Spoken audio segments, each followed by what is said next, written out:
근데 이제 뭐 처음부터 끝까지 뭐 주구장창 일구월심 뭐 시종일관. 예.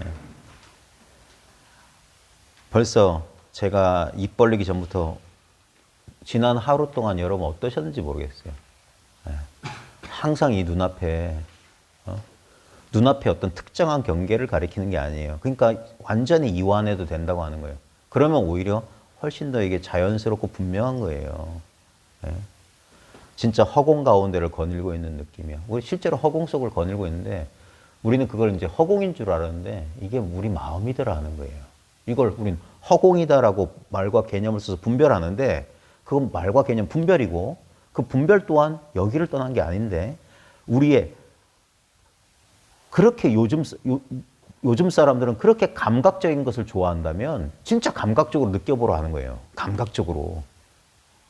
이게 감각적으로 느끼는 거 아니냐 이거예요. 여러분들은 왜 이겁니다 하면 아무것도 모르겠어요. 그거 어떻게 알았냐고. 아무것도 모르는 줄 아는 그놈 있지 않냐 하는 거예요. 아무 느낌이 없잖아. 그게 상수멸진정이라니까. 아무 느낌이 없어. 아무 아르마리가 없어. 본래 상수멸진이에요. 본래 허공성이라. 내가 뭘 비우고 비워서 허공을 만드는 게 아니라 본래 텅 비었는데 신령하게 알고 있더라 하는 거예요. 공적 영지의 마음이 있더라. 텅 비고 고요한데 신령하게 아는 마음. 그게 지금 눈앞에 이 눈으로 보고 있고 귀로 듣고 있고 온몸으로 알고 있잖아요. 이 이상의 체험 어디 있어요? 벼락 같은 체험도 뭡니까? 이걸로 알아봐 줘야 돼. 이 빛이 조명이 비춰줘야지 황홀하거나 그윽하거나 뭐가 눈앞에 훤히 보이고 뭐가 들리고 느껴지는데 그걸 아는 마음은 그런 대상처럼 알려지지 않는다는 거예요. 그러니까 마치 모르는 것처럼 아무것도 모르는 것 같은 그래 바보 멍충이가 되라 바보 멍충이가 되라는 거야. 바보 멍충이. 그 바보 멍충이가 도인된다. 응? 아무것도 그 모르는 마음 지켜야 된다. 예? 그거야말로 천년만년 불변의 마음이야. 영원히 모르는 이 마음. 예? 닮아도 집 앞에 서 있는 당신 누구요? 모릅니다. 몰라요. 내가 누군지, 내가 무엇인지 몰라요. 내가 무엇이다 하는 순간 그건 뭔가 대상 경계로 떨어지는 거예요. 유한해지는 거야. 생멸권으로 떨어지는 거라. 나고 죽는 영역으로 가는 거야. 예? 아무 판단 없이 지금 이 순간 존재해봐요. 이게 열반의 묘한 마음이야. 실상무상 열반 묘심. 예? 과거에 대한 후회와 회한도 없고 미래에 대한 기대와 걱정도 없어. 그저 오롯이 지금 존재하는 이 마음. 이 속에서 봐요. 태양은 찬란하고 이 순간 보고 듣고 느끼고 아는 이 우리 육근의 작용은 멀쩡합니다. 우리가 눈을 잃어도 캄캄한 어둠을 보는 그 밝은 빛은 안 꺼져요. 우리가 청력을 다 잃어도 아무것도 들리지 않는다는 그 들음은 그대로 멀쩡합니다. 예? 신경이 다 잘못돼가지고 톱으로 손목을 썰어도 못 느껴도 못 느낀 줄 아는 그건 성성이에요. 자나 깨나 이건 파괴되지 않는 금강의 열반의 마음이야. 예? 이거는 새롭게 얻은 적도 없고 얻은 바 없기 때문에 잃어버리지도 않는다. 이게 자기 부처한테 귀의하는 자성불에 귀의하는 자귀하는 거예요. 이게 법귀라. 이게 스스로가 법이라. 그게 불교예요, 불교. 예? 따로 이렇게 모셔놓고 그거는 방편이고 방편. 예? 아직 이 사실을 또렷이 스스로 발견하기 힘든 그런 사람에게 짐짓 임시 방편 삼아 우리 보조바퀴 달아주듯이 키가 안 닿으면 이렇게 받침 하나 만들어두듯이 그건 의지처가 있는 거야. 근데 언제까지 의지하면서 살 거냐는 거야. 언제까지. 생겨난 모든 것은 사라질 거예요. 형성된 모든 것은 해체된다.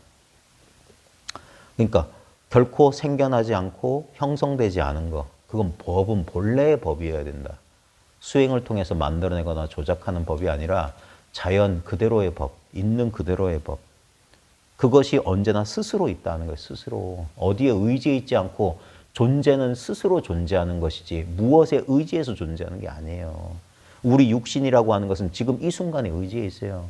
어젯밤 꿈도 없는 깊은 잠 속에 자기가 없었다는 사실 분명히 알잖아요. 그 분명한 알문 육신의 유무에 의지해 있지 않아요. 육신이 그 알에 의지해 있지. 그러니까 그 알에 포착되면 있다 하고 몸이 안 느껴지면 없다 해요. 자기가 사라졌대. 근데 사라진 줄 아는 그놈이 자기지. 예? 대상으로서의 자기는 출몰, 생멸한다 이 말이에요. 하지만 전체 자기, 본래 그대로의 자기는 본래 나타난 적이 없으니까 그래서 사라질 수 없다는 거예요. 그래서 사라질 수 없다. 그게 생사를 건너가는 방법이에요. 생각이 여러분을 뒤흔들 겁니다. 감정이 여러분들을 막 혼란스럽게 만들 거고 욕망이 여러분들을 막 들었다 놨다 할 겁니다. 그게 나와 내 것이라고 여겼던 거예요. 그러니까 그것 때문에 우리는 흔들리게 돼 있어요. 공부하는 사람이. 감각과 생각 속에 상수에 제일 약한 게 상수예요. 그러니까 상수가 멸진 이 얘기를 하는 겁니다. 상수의 멸진은 앞에서도 마음의 뿌리를 끊는다 했는데 그걸 대상으로 삼아서 없애야지. 그게 에고의 조작이에요. 분별심이라. 분별심이 교묘하게 자기를 또 분열시키는 거라. 계속 분열하는 거예요. 계속 분열. 그래가지고 살아남아요. 마치 도마뱀이 꼬리 하나 떼주고 지는 살아남듯이. 자꾸 분열해. 저게 잘못이야. 저것만 없으면 난 행복해질 거야 라고 분별하는 거예요. 아니에요. 전부. 그러니까 이게 제일 힘든 게 뭐냐면 내버려 두기가 힘들어. 가만히 냅두는 거예요. 돈은 가만히 냅두는데 묘가 있는 거예요. Let it be. 내버려 두라. 내버려 두라. 그 다음에 let it go. 내려놓아라. 놓아버려라는 거예요. 놓아버려라. 그거 행위하지 않음으로써, 존재함으로써, 그냥 성성하게 깨어있는 것만으로서 이 안에서 그냥 깨어있기만 하면 치유가 돼요. 우리가 몸이 아프면 아기들 아플 때 잘 봐요. 그렇게 막 이렇게 뭐라고 해야 되나. 왔다 갔다 하고 막 가만히 있지도 못하는 애가 아프면 어떻게 됩니까? 가만히 있어요, 가만히. 강아지들, 고양이들도 가만히 있어요. 그러면 가만히 있는 것만으로도 치유가 일어나요. 가만히. 몸과 마음, 목숨을 보존하는 유일한 방법이 뭐냐면 고요히 있는 거예요. 고요히 있는 거예요. 그러면 이 의식이 바로 생명 그 자체예요. 이 생명이 스스로를 치유해요. 우리가 지치고 힘든 사람들, 세상사에 세파에 지친 사람들 어떻게 됩니까? 공기 좋은 데 가서 가만히 쉬잖아요. 그러면 저절로 때가 되면 우리의 생명은 스스로를 치유한단 말입니다. 너무 바깥으로 추구하다가 그 어떤 한도를 넘어가 버리면 이제 돌아오기 힘들어서 그렇지. 본래 우리한테는 이 자연의 생명력이 있어요. 이게 우리의 본래 모습이에요. 이거 본원을 회복하는 거예요. 본원을. 자, 오늘 간단히 하고요. 이제 3분단 남았네요. 마지막. 제가 이런 경우가 없는데 끝까지 가는 경우가 별로 없는데 오늘 끝까지 가게 돼서 저도 감개무량합니다. 네, 앞으로는 끝맺도록 하겠습니다. 용두사미가 되지 않도록. 네. 항상 그래. 시작은 창대하였으나 그 끝은 미약하리라. 자, 지고의 이해는 이것과 저것 모두를 초월한다. 여기 지고, 지극히 높은, 최상의 이런 뜻이에요. 스프림이라고 하는 게. 지고의 이해는 이것과 저것 모두 분별이, 이것저것은 분별이잖아요. 그러니까 완전지, 우리가 지혜라고 하는 거, 지고, 가장 수승한 지혜는 분별을 초월한다. 분별이 없는 알미란 말이에요. 암 그 자체라. 그 생각을 잠시 멈추고 그냥 존재함으로써 여기에 자주 접속해야 돼요. 자주 여기에 접속해요. 그 치유받아요, 그러면. 이게 그냥 고요하게 그냥 스스로 밝아있는 의식의 빛 속에 자기 몸과 마음을 노출시키는 거예요. 그러면서 치유받아요. 생각 없는 자리에 있어야 돼. 우리를 괴롭히는 거 봐요. 한 생각이 일어나지 않고 우리는 절대 괴로울 수가 없어요.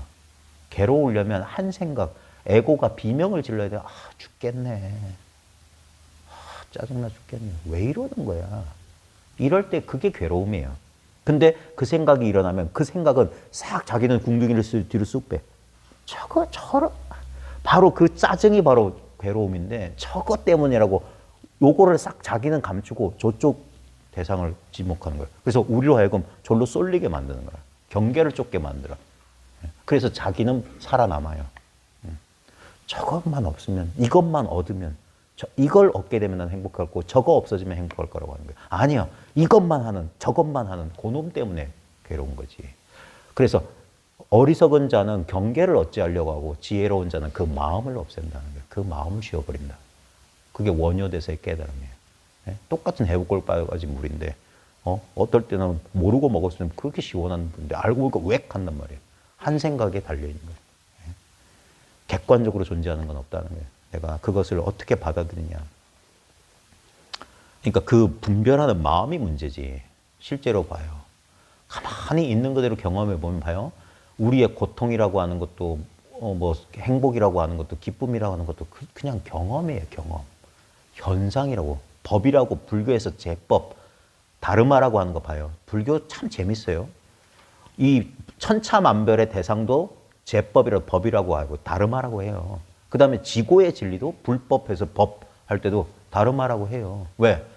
색공이 둘이 아니기 때문에 현상과 본질이 둘이 아니기 때문에 그냥 다 법이야.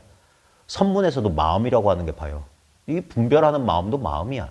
분별 없는 마음도 마음이야. 그냥 그래서 마음이라고 이름하는 거야. 마음. 예? 그러니까 분별해서 우리가 설명하려니까 생멸하는 마음, 생멸하지 않는 마음, 진연심, 생멸심 하지만 그게 다 일심이다. 일심 한 마음이다. 그러면 그 개념을 뚝 떨구고 그 일심을 어떻게 체험하냐?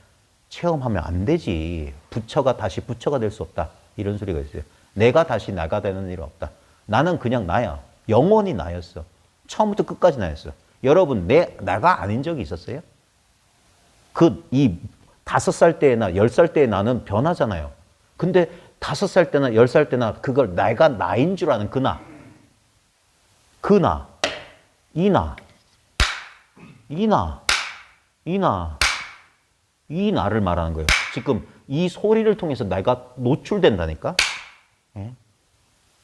소리는 대상으로서 분명히 알 수 있어. 하지만 소리 듣고 있는 나는 따로 알 수 없어요. 왜냐하면 그걸 알려고 한 나도 지금 노출돼 있잖아. 노출. 드러나 있다고. 현상이라고. 법이라고. 법. 이 큰 법 속에 소소한 법들, 제법이. 이 일체법이 그냥 한 마음이다 하는 거예요. 그러니까 따로 마음을 얻거나 구할 수 없다. 그러니까 구하지 말라, 찾지 말라 하는 거예요. 부처가 부처를 보지 못한다. 불불이 불상견이다. 옛사람들이 많이 했어요. 눈이 눈을 보지 못한다. 예? 아는 놈이 그 아는 놈 자신을 알 수는 없다. 그게 모르는 마음이야. 그렇게 알아야 된다. 그거 알려주려고 그 늙은 선생이 그 높은 데 굴러떨어지면 낙상해서 큰일 날 건데 90이 넘은 노장이 와가지고 주장자 하나 들어보면서 봐라. 보고 있음을 봐라. 보고 있는 줄 분명히 알아. 듣고 이러면 된 거예요. 그래서 이게 최고의 법문이라고 하는 거라. 따따붙다 뭐 어쩌고도 뭐 염송이 어쩌고 벽암록이 어쩌고 다 사람 속이는 짓거리예요. 다 문자를 쫓아가고 무슨 묘한 도리가 있는 줄 알아. 생각에 관념의 놀이, 관념의 서커스를 하는 거라. 그러니까 놀라운 거야. 막 공중제비 들고 불을 뿜고 하니까 놀라는 거예요. 하지만 보세요. 그 서커스가 펼쳐진 공간, 거기를 말하는 거기. 그걸 떠나서 무슨 서커스가 어떻게 펼쳐져? 응? 서커스는 일어났다 사라진다고요. 놀라운 재주, 신묘한 그 묘기들은 펼쳐져요. 현혹되지만 바로 그건 나타나고 사라져요. 근데 나타나고 있는 이 자리, 내 눈앞에 목전에 지금 이 자리 말하는 거예요. 이 자리에서 내가 떨어진 적이 없어요. 늘 이 자리에 있어요. 5살 때도, 10살 때도, 25, 45, 65세가 돼도 똑같은 자리에 있어요. 봐요. 분명히 드러나고 있어요. 이 듣고 있는 게 나야. 근데 이 듣고 있는 건 어떤 것으로 지각이 안 돼요. 근데 분명히 전체로 이렇게 경험되고 있잖아요. 그래서 아무 느낌, 아무 아르마리가 없잖아요. 그냥 여기 있으라는 거예요, 여기. 여기서 분별이 일어날 거야. 그때 까먹지 마라. 까먹지 마라. 답답하면 그래서 염주도 굴리고 뭐 하고 허벅지도 하고 꼬집기도 하고 그냥 무자도 한번 들어보고 일 없이 무 한번 해보는 거고 이 자리. 그러니까 이걸 보지 못한 상태에서 그거 해봤자 헛짓거리고 이걸 한번 본 상태에서 나도 모르게 경계 쏠려갈 때 이거 한번 그렇게 그때 방편을 쓰는 거예요. 방편. 돌이켜봐라. 그러니까 대스님도 그러니까 그럴 때 망념이 일어날 때 망념이 계속 상속되니까 계속 이어지니까 그럴 때마다 거기에 무 한번 해봐라는 거예요. 화두를 거각해라. 들어봐라 하는 거예요. 그러면 어떻게 돼? 생각에 연속되는 생각이 끊어진다는 거야. 무 하는 거야. 꼭 무 해야 되냐? 아니에요. 화두 안 들어도 이 화두가 뭐냐면 분별 이전 자리를 말하는 거예요. 분별 이전 자리. 지금 보고 있는 이 자리에 가만히 있어봐라. 이게 원래 조사 달마 선종이에요. 화두법 나오기 전에 본래 부처님법이라고 부처님법. 지금 이 자리 가르쳐 주려고 하는 거예요. 이 자리를 가르쳐 주려고 뭐냐. 모든 것은 무상하고 무하다 한 거야. 경계를 쫓지 못하게 한 거야. 모든 것은 재행은 무상이고 제법은 무하다. 현상은 모두 그렇게 무상하고 무한 환영과 같다. 그러면 그 경계를, 그 제법을, 현상을 쫓던 마음이 지금 이 자리로 자연스럽게 돌아온 거예요. 그게 자연스러운 선정, 자연스러운 깨달음, 그걸 바른 선정, 바른 알아차림, 바른 깨달음, 정각이라고 했던 거예요. 그 말은 뭐냐면 삿된 깨달음에 대한 반대 개념을 세운 거야. 삿된 깨달음은 뭐냐? 내가 얻었다라는 깨달음. 그 사람들이 그렇게 부러워한 놀라운 깨달음, 신통이 자제하고 초능력을 얻는 그런 깨달음. 그런 게 요가적 깨달음이에요. 요가적 깨달음. 이 부처님 당시부터 지금도 인도 땅에 있는 시띠들 있잖아요. 초능력자들. 그런 걸 사람들은 깨달음인 줄 알아요. 그 서커스 장난을 깨달음인 줄 알아. 그게 아니에요. 우리 불법이 말하는 깨달음은 뭐냐면 평범한 깨달음, 보통의 깨달음. 일체 중생 모두가 본래 성불에 있다는 깨달음이라. 그러니까 이건 얻을 수가 없어요. 본래 깨달음이기 때문에. 그걸 대승기신론 같은 어려운 논소에서는 이걸 본각이라고 했어. 시각해보면 시각이 곧 본각이다. 처음 비로소 깨달아보면 본래 깨달아 있음을 아는 거다. 처음엔 불각, 깨닫지 못함인 줄 알았어. 나는 중생이야. 난 저 사람 말 아무것도 모르겠어. 그러니까 말이 아니라니까. 제 주둥이를 때릴까요? 제가 구업을 짓는다. 그래서 법상에 올라앉아서 왈가왈부한 사람 구업을 짓는다는 거예요. 나중에 저 발설 지옥에 떨어져가지고 혀를 뽑아가지고 그 저승사자들이 내 혓바닥을 서로 쟁기를 갈 거다 하는 거예요. 내가 구업을 짓는다. 말할 필요 없는 것과 이거 가지고 그냥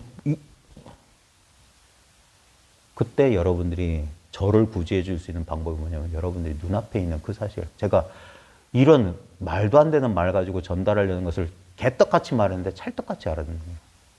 그래가지고 여기서 마음을 쉬는 거예요. 처음엔 의심돼요. 이거 의심 안 하는 사람 없어요. 부처님께서도 의심했다니까. 부처님께서도 그 경전에 보면 뭡니까? 샛별 보고 깨달았던, 연기를 보고 깨달았던, 며칠 동안 그걸 뭐 역관, 순관 해봤다. 사유했다는 얘기가 나와요. 사유해봤다. 이거 맞는가? 검증해보는 단계가 있어요. 그 단계를 누구나 겪어야 됩니다. 그래서 그 의심이 똑 끊어져야 돼. 의심이 남아있으면 발품을 팔아서라도 선식을 찾고 눈알이 빠지도록 경전을 한번 보라. 내가 이거 진짜 맞나? 검증을 해보라고요. 역대 선지식들도 뭐 했냐면 깨치고 난 다음에 전등록이니 화엄경이니 봤다 하는 용성 스님도 그랬고 다 그랬어요. 그러니까 자기의 깨달음이 다 합치되더라는 거예요. 그러면서 이제 그게 분명, 그래서 선지식 찾아가서 탁마도 받아보고 그러면서 이제 이 눈을 이 깨달음의 순도와 강도를 점점점 이제 분명하게 하는 거예요. 다시는 미혹해지지 않도록. 분명히 말하지만 이게 점진적인 과정이에요. 한 번 앞으로 나갔다고 해서 계속 나가는 게 아니야. 다시 이제 돌아가게 돼 있어요. 이게 자연 순행의 원리예요. 자연은 모두 이래요. 수축과 팽창, 전진과 후퇴, 낮과 밤이 번갈아 오는 게 당연한 거예요. 그러면서 이게 원만해지고 성숙해지는 과정.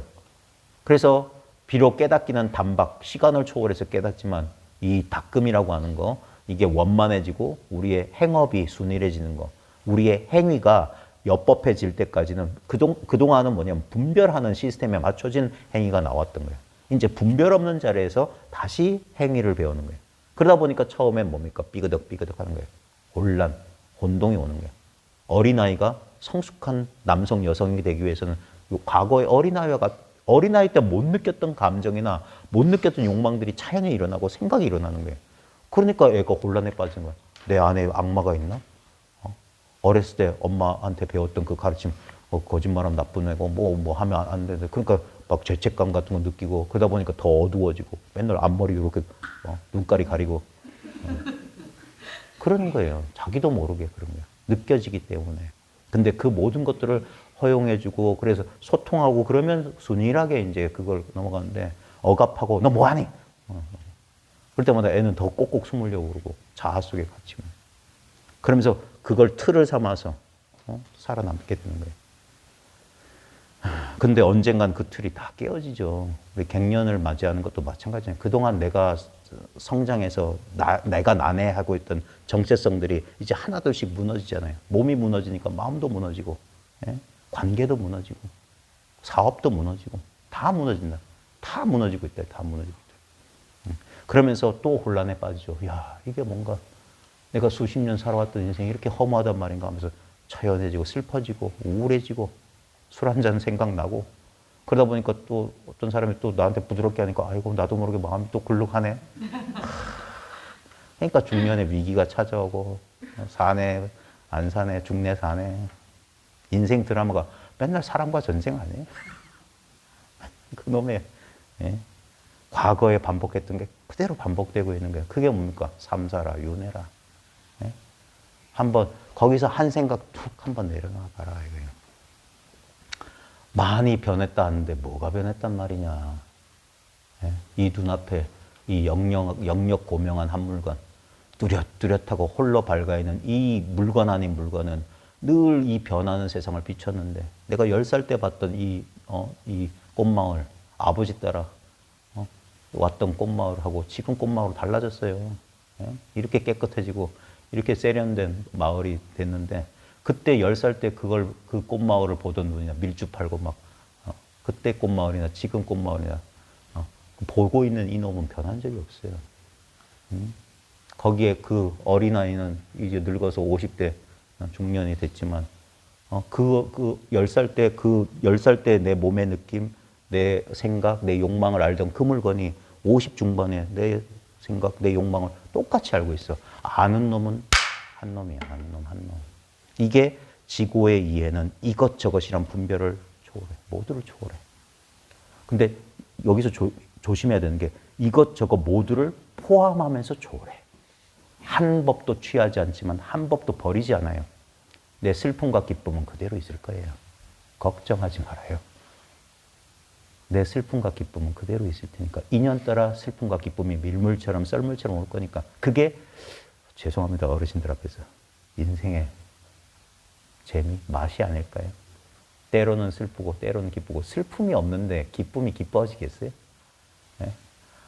힘겹고 눈물겹다가 가끔 한 번씩 이렇게 좋은 경험도 하게 되는 거죠. 그리고 맨날 좋은 경험하게 되면 그게 좋은 게 되겠어요? 때로는 한번 아이고 낙심도 해보는 거지. 근데 공부하는 사람은 거기에 끄달려서 가는 게 아니에요. 네. 그럴 때는 저럴 때는 이게 뭐냐면 우리 예전에 세월호 사건 때문에 알게 된 개념 하나가 있어요. 선박의 평형수를 채운다는 거. 배가 이쪽으로 저쪽으로 기울지 않도록 우리 오뚜기 밑에 납덩어리 이렇게 해서 그래서 이렇게 기울어도 탁 자기 제자리를 올 수 있는 게 무게중심이 제일 밑에 있기 때문에 이게 평정심을 알아야 돼. 우리 본성, 왜 본성의 깨달음이 중요하냐? 이 본성은 어디에도 치우치지 않아요. 그러니까 돌아올 수 있는 자리, 돌아올 자리가 생겼다. 그게 귀처예요. 귀처란 말이 뭐냐면 피난처란 말이야. 피난처. 삶이라는 그 어려움 속에 살다가 내가 몸과 마음이 지칠 때 돌아갈 곳이 있어야 돼. 그럴 때 뭡니까? 이 자리로 돌아오는 거지. 언제든지 돌아올 수 있는 이 자리. 지금 이 순간에 딱 돌아오는 거예요. 그러면서 여기서 치유받고 또다시 이 자리에서 분별을 쓰는 거예요. 이제 이 자리를 망각하면 분별에 떨어져서 헤매는 거예요. 그 미아가 된다는 거예요. 미로 속에. 그게 미혹이에요. 미혹 중생은 자기 생각에 속아서 속일 미자거든. 그래서 길 잃어버릴 미자도 돼요. 속아서 길을 잃고 헤매는 거야. 근데 돌아올 곳을 알지 못해서 그래. 돌아올 곳만 알면 언제든지 하는 거예요. 한 생각에 종소리 땡 한 소리에 자기 자리 딱 돌아온다. 그래서 여기서 분별을 탁 쉬는 거예요. 그러면 갑자기 그 많던 생각 때문에 그 괴로웠던 그 번뇌가 눈 녹듯이 싹 사라지는 거예요. 그러면서 치유받는 거예요. 치유받는 거. 지고의 이해는 이것과 저것 모두를 초월한다. 지고의 행위. 그러니까 최상의 행위. 이게 뭐냐면 이게 마하무드라예요. 우리 저 선문에서는 이걸 대용 큰 작용이라고 하거든요. 우리 행위는 이런 걸 얘기해요. 이런 거. 근데 이 지고의 행위는 뭐냐면 자기는 행위하지 않아. 근데 모든 것을 행위하게 만드는 게 지고의 행위야. 그게 뭐냐? 존재 그 자체예요. 예. 지금 뭐가 저 태양을 밝히고 있고 뭐가 이 우주를 자전공전을 하게 하는 거냐 이거예요. 예. 그 힘이 지고의 힘이야. 지고의 행위. 그건 뭡니까? 지금 이 순간 존재한다. 이 의식의 힘이라고. 이 마음의 힘이라고. 그래서 이게 큰 작용이다 하는 거예요. 이 지고의 행위는 아무 집착 없이 모든 상황을 다룬다. 그래서 제가 예전에 어릴 때 성경 읽다가 못 받아들이는 부분이 많았어요. 왜 이렇게 신은 잔인한 거야? 어릴 때 그런 생각 했잖아요. 우리가 무슨 신의 꼭두각시야? 뭐 장기판의 조리야? 왜 우리를 가지고 뭐 물로 홍수로 쓸어버리고 뭐 왜 그래? 그게 아니에요. 이게 상징이에요. 성경의 상징. 이 큰 작용은 뭐냐면 인간의 입장에서 보면 이건 불행이다. 이것은 행운이다 하고 이건 비극이다 하지만 조금 더 이 높은 시야에서 이 광활한 시야에서 보면은 벌어져야 할 일들이 벌어지고 그런 것일 뿐이에요. 예를 들면 봄이 가고 여름이 오는 게 진달래나 목련 입장에서 보면 그건 비극 아니에요? 자기는 죽어야 되잖아. 예? 근데 걔네들이 꽃이 지지 않고 그 이파리가 나중에 가을 되면 낙엽이 지지 않고 어떻게 식물이 성장하고 다른 생명을 살려내냐 이거예요. 예? 어떤 것에는 죽음이 어떤 것은 생명이 되고 그러니까 생사가 둘이 아닌 이치로 넘어가죠. 봐요. 우리는 수많은 죽음을 통해서 우리 생명을 연장하고 있잖아요. 그리고 우리 또한 그럴 거예요. 인간이 이기적인 욕망 속에 갇혀서 그래서 뭔가 이 자연 환경에 큰 부작용을 일으킨 것이지 원래 자연은 순환하는 거잖아요. 그러니까 아무 집착이 없기 때문에 이건 좋다. 이건 인간적인 입장에서 그러지. 이거는 파괴되면 안 돼. 왜 내 아이에게 우리 가족에게 이런 일이 벌어져? 이런다고요. 좁은 입장에서 보면 아니에요. 분명히 저기에도 벌어지고 저기에도 벌어지는 일이야. 경전에 보면 이 얘기 나오잖아요. 그 엄마 이름은 까먹었어. 자기 아이를 잃은 어떤 엄마가 거의 반실성에서 아이를 살리려고 막 돌아다니니까 한쯤 정신이 나갔어. 그러니까 사람들이 안타까워서 부처님을 한번 찾아가 봐라 한 거예요. 그리고 찾아가서 우리 아이 좀 살려달라고 하니까 부처님이 못 살린다 이런 소리 하는 게 아니라 뭐라고 합니까? 저 돌아다니면서 집집마다 찾아가서 그 집에서 죽지 않은 사람이 죽지 않은 집안에서 겨자씨 하나씩 가져오너라. 그럼 내가 살려줄게 하는 거예요. 그건 스스로 깨닫도록 기회를 준 거죠. 나한테만 벌어지는 일이 아니에요. 모든 사람한테 벌어지는 거예요.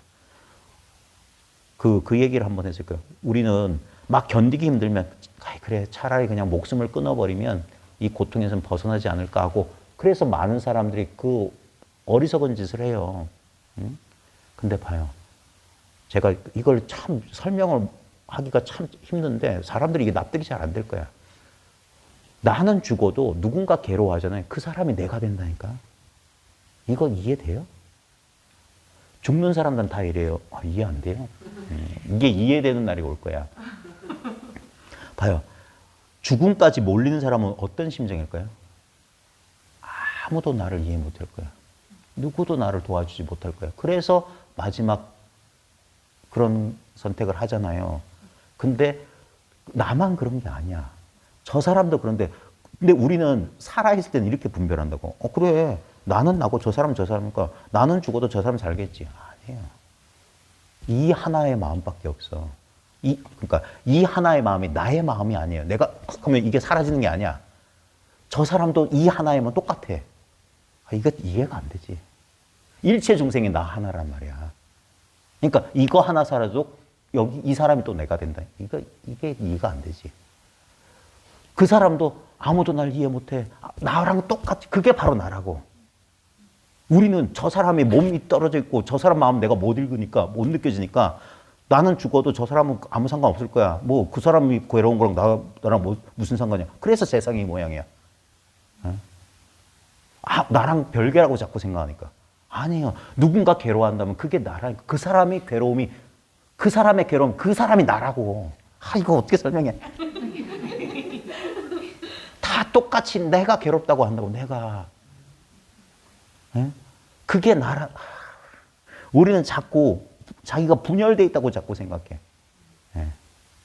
우리는 마치 무슨 게임 캐릭터처럼 이거 하나 살아도 뭐 다른 캐릭터도 살아있다고 생각해. 아니에요. 다 각자 이 한 마음이라고. 그 사람의 고통이 바로 그 사람이 나다. 이게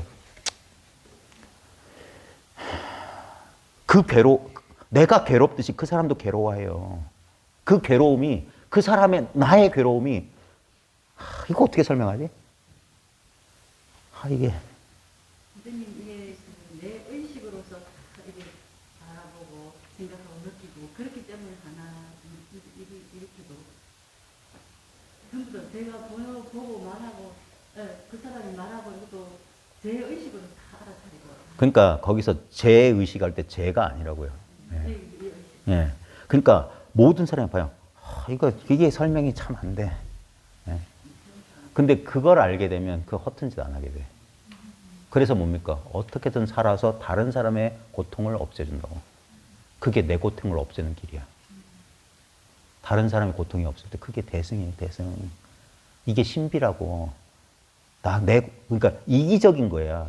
고통에서 벗어나려는 방법. 그게 에고는 그런 식으로 자기를 기생충이 숙주로 죽여버린다니까. 자기가 살기 위해서. 예? 그리고 저 사람이 또 아프게 돼. 아파하는 사람이 남아요. 그 사람이 나라니까. 우리는 자꾸 내가 이 몸뚱아리 요것만 난 줄 아니까 이걸 절대 이해 못 해요. 근데 여기서 벗어난 사람은 모든 사람이 나라는 걸 알아. 그러니까 그가 괴로운 게 내가 유마경에 중생이 아프니까 나도 아프다. 그게 무슨 저 사람은 뭐 다른 타심통이 열렸나? 그거 아니에요. 중생이 일체 중생 나야. 그게 동체 대비예요. 그러니까 그런 어리석은 짓 안 해요. 예. 바보 같은 짓 안 해요. 예. 그 사람이 아파. 그게 나가 된다고. 세세생생 고통은 끊어지지 않아. 그런 식으로는 절대 안 돼. 그러니까 뭡니까? 깨달으라고 하는 거예요. 나의 깨달음이 내가 어떻게 보면 처음엔 자기가 이건 줄 아니까 이기적인 생각으로 나를 이롭게 해서 깨달음을 얻었는데 나의 깨달음이 다른 사람을 돕게 된다고. 여러분들이 정말 바른 깨달음을 얻게 되면 그렇게 돼요. 그게 자리이타, 상구보리, 하와중생. 이론이 아니에요. 자연스럽게 그리 되는 거예요. 예. 견딜 수가 없게 돼요. 애민중생 어쩌고 저쩌고 하는 게. 이 신비를 알게 돼요. 내가 육체에 제한되어 있지 않기 때문에 내가 일체 중생이 바로 나야. 예. 그렇기 때문에 그 사람의 나 하나 없어진다고 이 고통이 사라지는 게 아니야. 그건 어리석음이야. 끝까지 우리 이 분별심은 자기를 요 개체 안에 가둬놓는 거야. 예. 그래서 허튼 반복을 계속하게 하는 거예요. 계속. 예. 그래서 모든 사람이 깨어나지 않고서는 이 고통이 끝나질 않아요. 그래서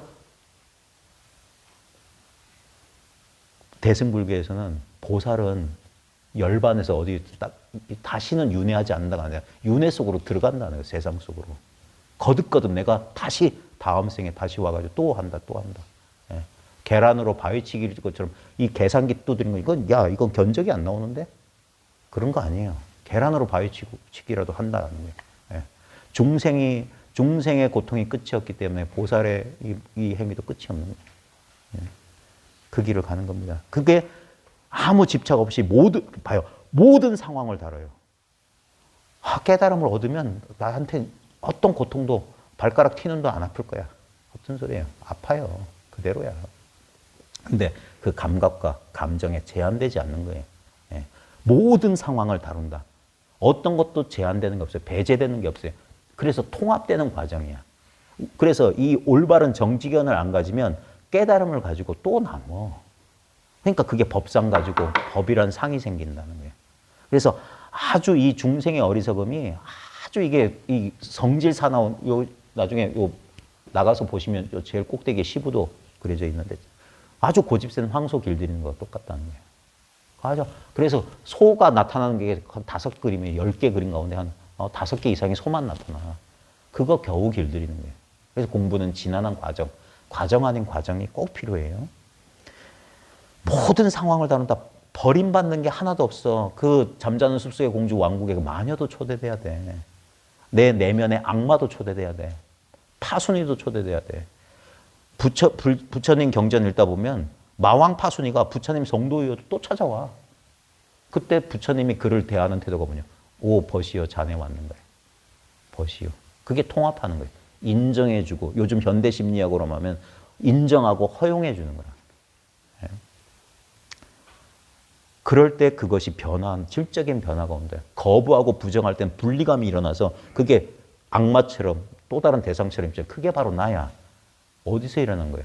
내 마음속에 일어난 거야. 내 의식 속에서 일어난 거야. 나라고 나. 예.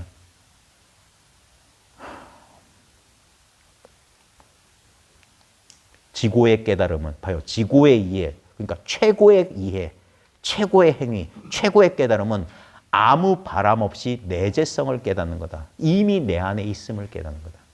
예. 아무 바깥에 미래에 올 깨달음, 희망찬란한 깨달음 구하는 게 아니에요. 수많은 구도자에게 정법은 마치 절망적인 소식처럼 들려. 내가 수십 년 노력한 게 아무 의미가 없다고 못 받아들여요. 본전 생각이 나기 때문에. 예. 근데 그걸 인정하는 순간 그때 어떻게 됩니까? 허망하고 힘들고 그럴 겁니다. 예. 그게 깨져야만 돼요. 그 깨진 자리에 본래 있던 허공이 드러난다고. 내 욕망으로, 내 자아로 모래성을 쌓아놨는데 그게 하루아침에 와르르 무너질 때, 그 무상한 모래성에 대한 집착이 사라질 때 그 모래성을 수용하고 모래성이 쌓아질 수 있는 이 텅 빈 허공을 발견한다 이 말이에요. 그게 이미 내 안에 있는 그 내재성이에요. 나한테 있어요. 그래서 거리감이 없는 거라. 내 내면의 것이기 때문에. 자, 처음에 수행자는 그의 마음이 폭포처럼 떨어져 내리는 것을 느낀다. 이거 공부할 때 그의 마음이 폭포처럼 떨어지는 거야. 시끄럽다 이 말이야. 속이 시끄럽다. 근데 그 과정의 중간에서는 겐지스의 강처럼 천천히 잔잔하게 흘러간다. 예. 공부 초창기 힘들어요. 15도도 보면 소 처음 보고 소 붙잡고 소하고 씨름하느라고 앞부분은 그래. 그래서 6도쯤 지나가야지 어떻게 되면 그때 소 타고 집에 간다는 거예요. 공부 중간은 넘어서야지 소 타고 집에 가. 예. 그래가 7번째 단계가 뭔가? 소를 잊어버려. 망우존인. 소는 잊어버렸는데 그래도 나는 있는 것 같아. 깨달음의 뭐 그런 체험 따위는 다 잊어버렸어. 깨달음 따위는 잊어버렸어. 왜냐면 이거밖에 없다는 거 분명해. 근데 이거밖에 없다고 아는 나는 껄쩍지근하게 남아있어.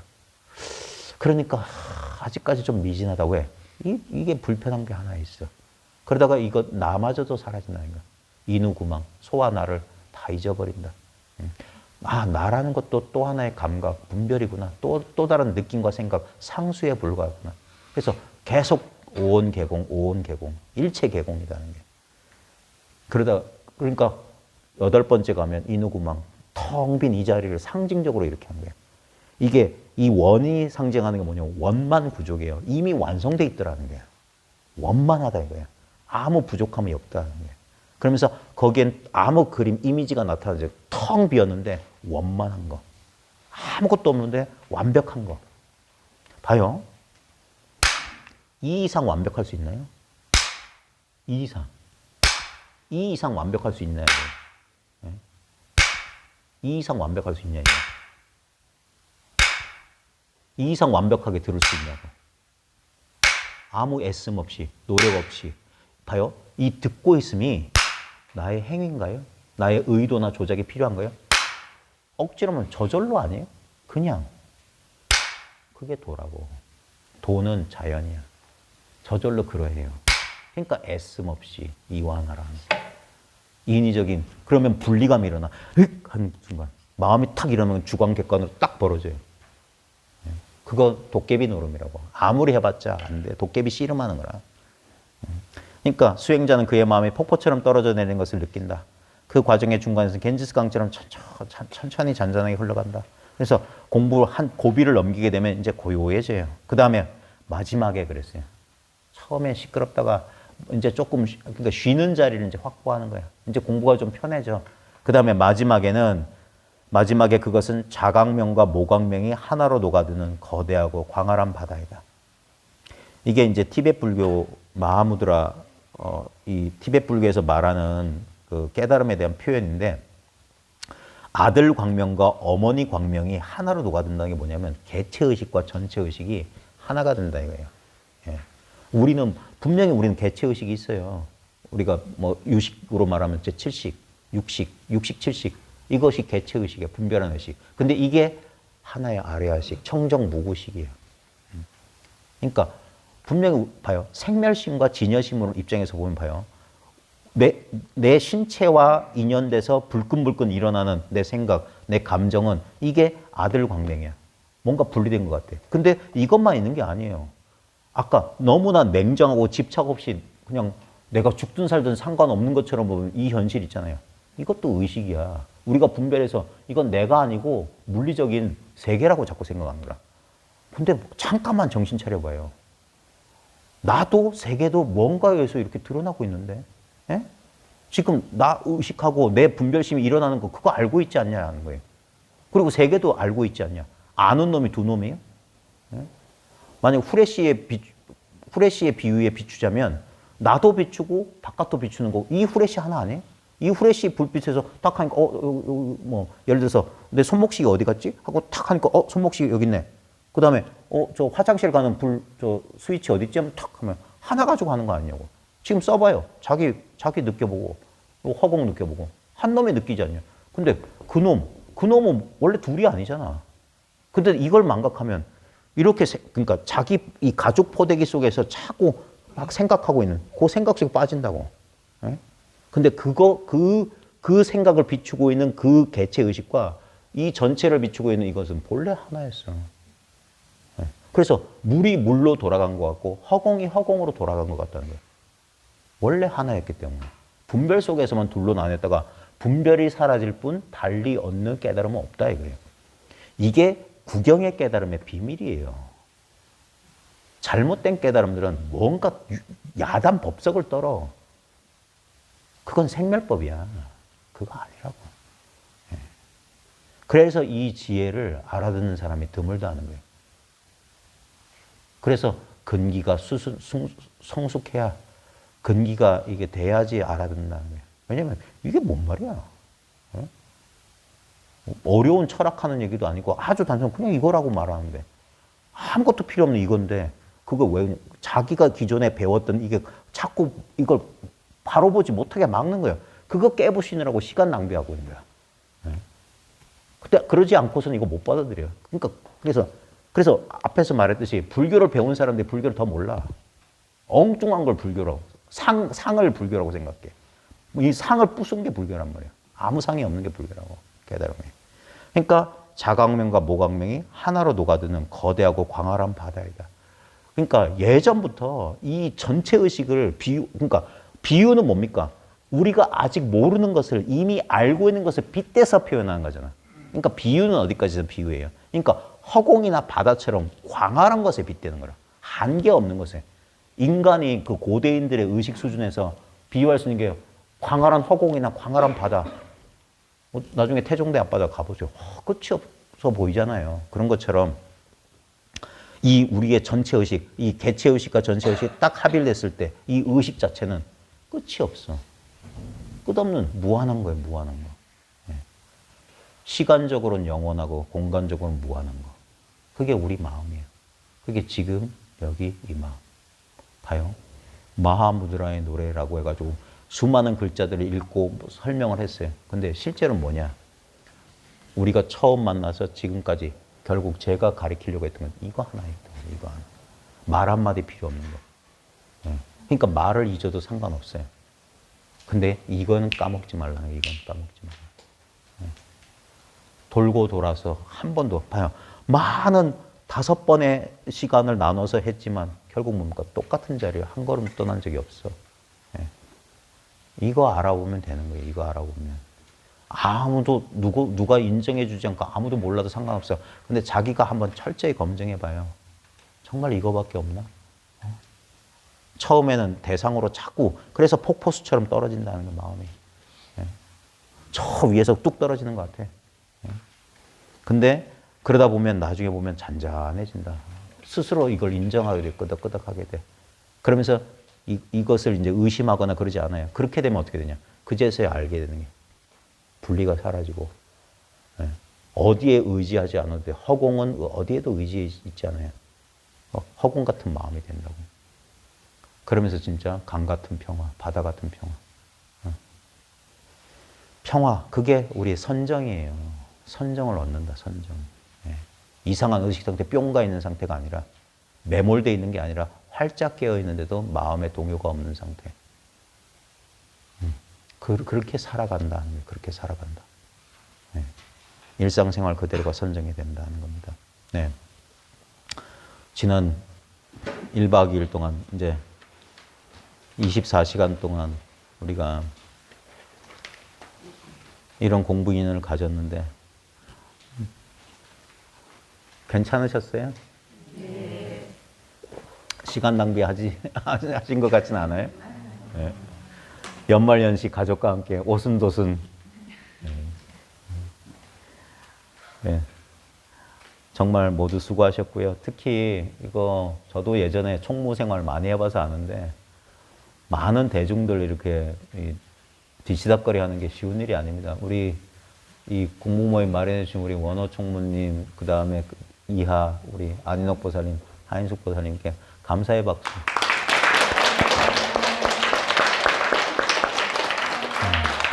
그 다음에 무엇보다 이렇게 마음을 내주시고, 그 다음에 이렇게 같이 참여해 주신 우리 여러분, 대중 참여해 주신 우리 도반 여러분 모두를 위해서 또 건강하시고 또 다른 인연이 있으면 또 뵐 수 있도록 해요. 예, 우리 이제 공양 이제 해야 되고 간단하게